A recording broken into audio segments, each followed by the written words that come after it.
ओम श्री नर्मदा मातायै नमः।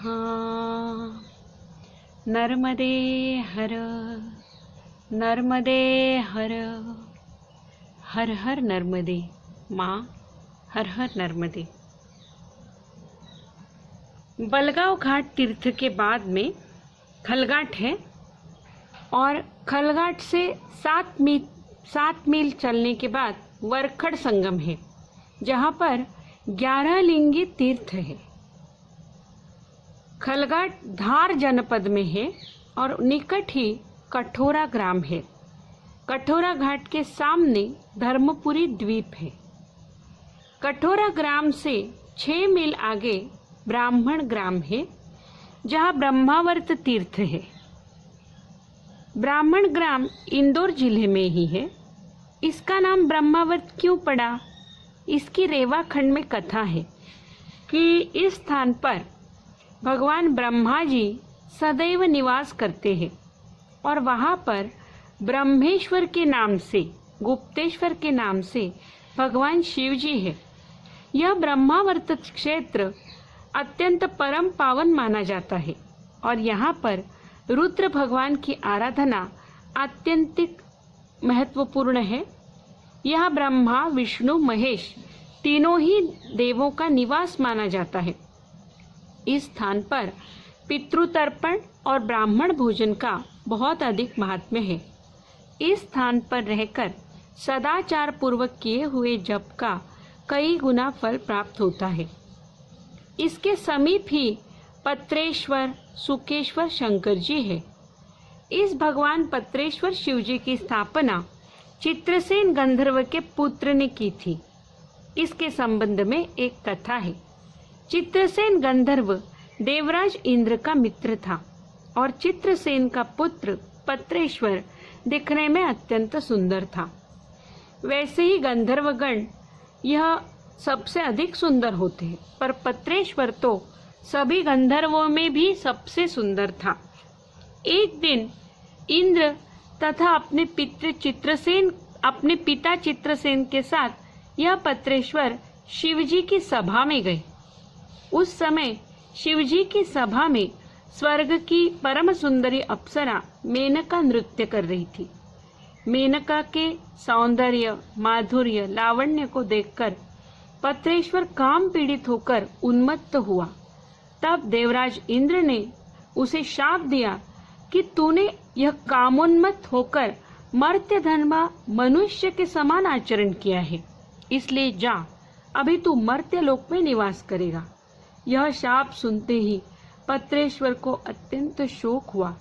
उसका कामज्वर कर्पूर के समान उड़ गया और उसने अत्यंत विनयावत होकर, दीन होकर देवराज इंद्र के चरणों में बार बार क्षमा की।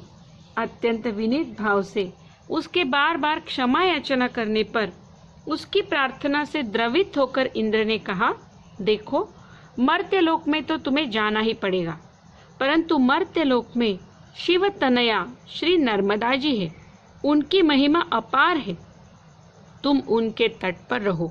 12 वर्ष तक ब्रह्मचर्य व्रत धारण करके शिव जी की आराधना करो। तुम्हारा कल्याण होगा और तुम सभी प्रकार के पापों से मुक्त हो जाओगे। देवराज इंद्र की इस आज्ञा को शिरोधार्य करके पत्रेश्वर ने इस स्थान पर शिव जी की स्थापना की। 12 वर्ष तक ब्रह्मचर्य व्रत धारण करके निरंतर शिव जी की आराधना की, तपस्या की। इस वजह से वह शाप से विमुक्त हुए और पुनः गंधर्वलोक के चले गए। इस स्थान पर पितरों के निमित्त श्राद्ध, तर्पण, ब्राह्मण भोजन का अत्यधिक फल है। यहाँ पर अच्छा पक्का घाट भी है। यहाँ से कुछ दूर पीछे बुराड़ नदी का संगम भी है। ब्राह्मण गांव से 7 मील आगे मारू की चिचली नामक ग्राम है। इसके पास देव नदी का संगम है। यहाँ से 3 मील आगे लोहारिया घाट है। यह बड़वानी जनपद में है। इंदौर जिला यहाँ समाप्त हो जाता है। यहाँ से 2 मील आगे पहाड़ पर पांडवों के यज्ञ का स्थान है। वनवास के समय यहाँ पांडवों ने यज्ञ किया है। ऐसा कहते हैं कि यहाँ यज्ञ का भस्म अभी भी निकलता है। पर्वत पर नर्मदेश्वर, वरुणेश्वर और शिव योगेश्वर आदि के मंदिर है।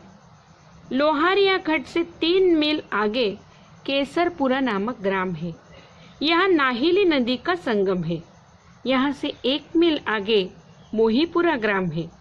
यहाँ सहस्र यज्ञाख्य तीर्थ है। प्राचीन काल में यहाँ भार्गव ऋषि निवास करते थे। उन्होंने यहाँ सहस्र यज्ञों को देखा था, इसलिए इस स्थान का नाम सहस्र यज्ञाख्य तीर्थ है।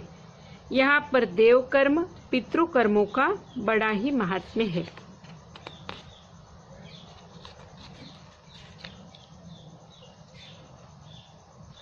सहस्र यज्ञाख्य तीर्थ से 2 मील आगे दत्तवाड़ा घाट है। यहाँ पर कपाल मोचन तीर्थ है। इस स्थान पर कपालेश्वर शिवजी की आराधना का बहुत अधिक महात्म्य है। इसके बाद 3 मील आगे छोटा वर्धा घाट है। यहाँ पर अग्नि तीर्थ है। प्राचीन काल में अग्निदेव ने इस स्थान पर रहकर घोर तपस्या करके सिद्धि प्राप्त की थी। यहाँ से 5 मील आगे पिपलोद घाट है, जहाँ पर सुसार नदी का नर्मदा माई के साथ संगम है। इससे 3 मील आगे कसरावत घाट है। यहाँ पर दक्ष प्रजापति के पुत्रों ने दिव्य सहस्त्र वर्षों तक तपस्या की थी और सहस्त्र यज्ञ किए थे और परम सिद्धि भी प्राप्त की थी, इसलिए यह इस स्थान पर सहस्र यज्ञ तीर्थ है। यहाँ पर किए हुए कोई भी कर्म का अन्य स्थान के किए हुए कर्मों से शतगुणा अधिक फल मिलता है, इसलिए यहाँ भी श्राद्ध, तर्पण, ब्राह्मण भोज का अत्यधिक महत्व बताया गया है। कसरावत घाट से 3 मील आगे राजघाट है। यहाँ पर रोहिणी तीर्थ है। इसका नाम रोहिणी की तीर्थ क्यों पड़ा, इस संबंध में भी एक कथा है। प्राचीन काल में यहाँ एक निषाद जाति की महिला ने तपस्या की थी। पुण्य तीर्थ में तपस्या करने के बाद उस पुण्य के कारण शरीर त्यागने के बाद वह माता पार्वती की सखी बन गई। फिर उस पुण्य से और सौभाग्य से वह दक्ष प्रजापति की पुत्री रोहिणी बनकर जन्म हुई। दक्ष प्रजापति ने अपनी 27 कन्याओं का विवाह अत्रि पुत्र चंद्रमा के साथ किया था। इन सब 27 पत्नियों में चंद्रमा की सबसे प्यारी पत्नी रोहिणी ही थी। उसने यहाँ नर्मदा तट पर तपस्या की और इस तीर्थ की स्थापना की। जो स्त्री इस स्थान पर सदाचार पूर्वक रहकर तपस्या करती है, उसकी समस्त कामनाएं पूर्ण होती है और उन्हें 7 जन्मों तक अखंड सौभाग्य की प्राप्ति होती है। इसे 52 गंगा घाट भी कहते हैं। यहाँ पर बड़वानी महाराज का बनाया हुआ दत्तात्रेय मंदिर भी है। बड़वानी नगर यहाँ से 3 मील है। बड़वानी पहले राज्य था। यह नगर बड़ा सुंदर है। यहाँ राजा के महल, बगीचे दर्शनीय है। प्राचीन महल में चंपा की बावड़ी नामक प्रसिद्ध स्थान भी है। पहले के राजा धर्मात्मा होते थे। वह अधिकांश धन धर्म में व्यय करते थे। इस स्थान पर गणेश जी, वाणी विनायक जी, कालिका माता जी, अगस्त्य मुनि, तुलसीकृत गोपाल मंदिर आदि 12 मंदिर है। पहले राज्य की ओर से नर्मदा परिक्रमा करने वाले यात्रियों की समुचित सेवा होती थी। राजघाट के सामने उस पार पर चिखलदा घाट से, राजघाट से ही शूल पानी की कठिन झाड़ी प्रारंभ होती है। यात्री यहाँ से बड़ी सावधानी से चलते हैं। बनवासी कोल भेल नर्मदा माई के किनारे पर रहते हैं। पहले यह जंगली कंदमूल और मांस पर ही निर्वाह करते थे, लेकिन अब यह भील लोग छोटे छोटे गांव बसाकर रहने लगे हैं और खेती भी करने लगे हैं। यह सब भील लोग तीर कमान लिए रहते हैं और उनका निशाना भी बहुत अचूक होता है। पहले के ज़माने में ये परिक्रमा वासियों को लूटा करते थे, लेकिन अब लूटपाट की संख्या बहुत ही कम हो गई है। और यह भी देखने में आ रहा है कि जिनके पास कुछ नहीं होता है, ऐसे साधुओं को वह खाने के लिए अन्न भी देते हैं। नर्मदा यात्रा में मध्य प्रदेश और गुजरात, यह दो प्रांत प्रधान रूप से पड़ते हैं। कुछ भाग महाराष्ट्र के खानदेश का भी है, वह केवल 25 से 30 मील का ही है। इसमें बड़वानी राजपीपला के बीच गुजरात का कुछ भाग भी है। राजघाट से 6 मील दूरी पर मेघनाद तीर्थ है। इसका नाम मेघनाद तीर्थ कैसे पड़ा, इसके संबंध में रेवा खंड में कथा है। त्रेता युग में महर्षि पुलस्त्य का पौत्र रावण हुआ। वह परम शिव भक्त था। उसने विंध्याचलाधिपति मयासुर दानव की पुत्री मंदोदरी से विवाह किया था और उनको एक पुत्र हुआ। उस पुत्र ने जन्मते ही मेघों के समान नाद किया, इसलिए उसका नाम मेघनाद रखा गया।